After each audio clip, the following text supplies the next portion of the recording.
or not a little bit, but I'm going to show you a little demo of consensus operating on a stream. And so this is our L1.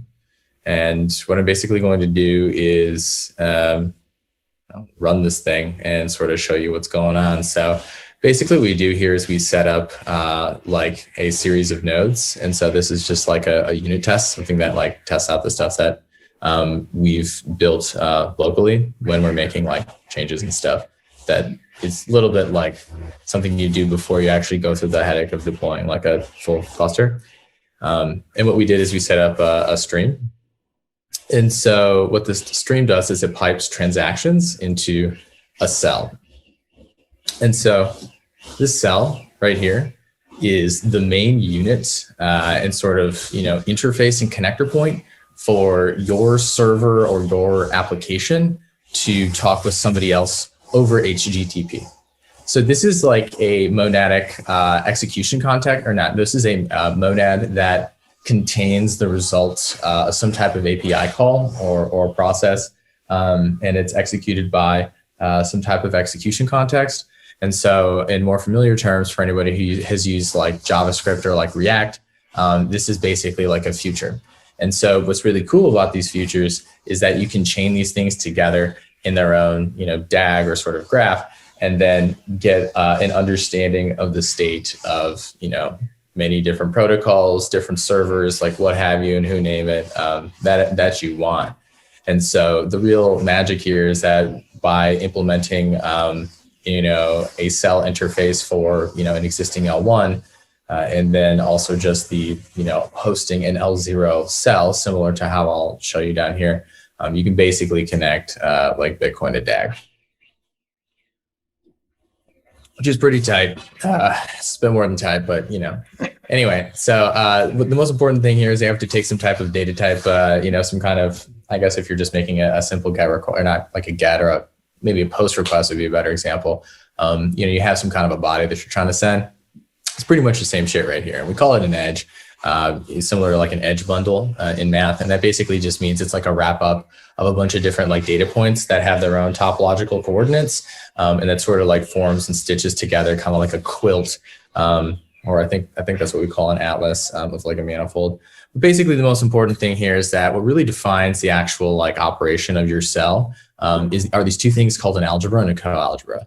And so by defining these, it basically defines how your consensus works for your application. So this is kind of be like how you define your ERC20 token, but instead by building your own state channel. And so what's really cool is that an algebra is a tear down structure, kind of like a catamorphism, like a fold, and a coalgebra is a build up morphism, like an anamorphism, like an unfold. And so when you put these two things together, you get something called a halomorphism. And when you put them together in reverse, you get something called a metamorphism. And so I could ramble on a little bit more about that later. I don't know if now's necessarily the time. That sort of gets into the L0 stuff. But yeah, I can basically just sort of keep it at a high level to say that what you do is you're essentially parameterizing some type of a functorial operator, which basically means you're creating some type of a typed recursion. And what's really important about that is that when we are dealing with purely recursive structures, we can peer in and understand the structure of, their recursion and understand what happened, especially in a stateful system. It gives us some sort of a context from which we can understand like what was the stateful transition within the system. And so in this case, we use hylomorphism. This is why we like called in the original paper, the protocol Hylo chain, or like what that basically meant at that time is basically the creation of these different like gather, apply, scatters, or hylomorphisms that are, typed. And the magic here is that the type basically allows us to introspect and understand like what happened about our program. This gets into stuff called like colored operads and, magic, but it's not time for now, not for now. We will get there someday.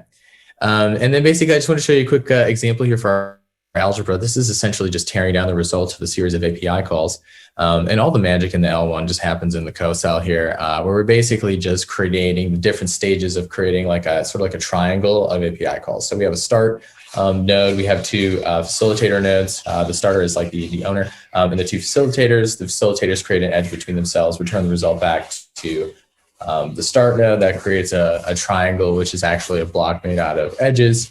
And that corresponds to the structure that I was showing inside of the generative economics paper in a video I think that came out a little bit before. And I was talking about the space that our data structures make, what that means from like a four-dimensional, i.e. creating, time kind of space. So that's the L1. It's really dope. And you can basically walk through just different processes of that triangulation right here. And so this is all on GitHub and Tessellation. I can point you guys to it. It's phenomenal. This is operating on streams now. And basically what happens is if we have errors, we just re-enqueue information back onto there.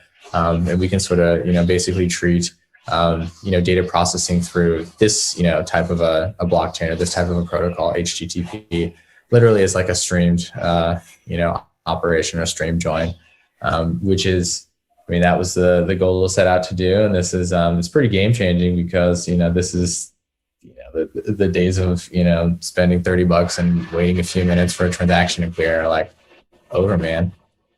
And this is it. So this is kind of a big debut, and I don't want to get super deep on the L0, but, it's very similar as well, just running, over a stream. And so basically there's, more that we're going to connect this to here, which is like how we connect, calculate majorities, of like we propose a snapshot of a certain set of blocks.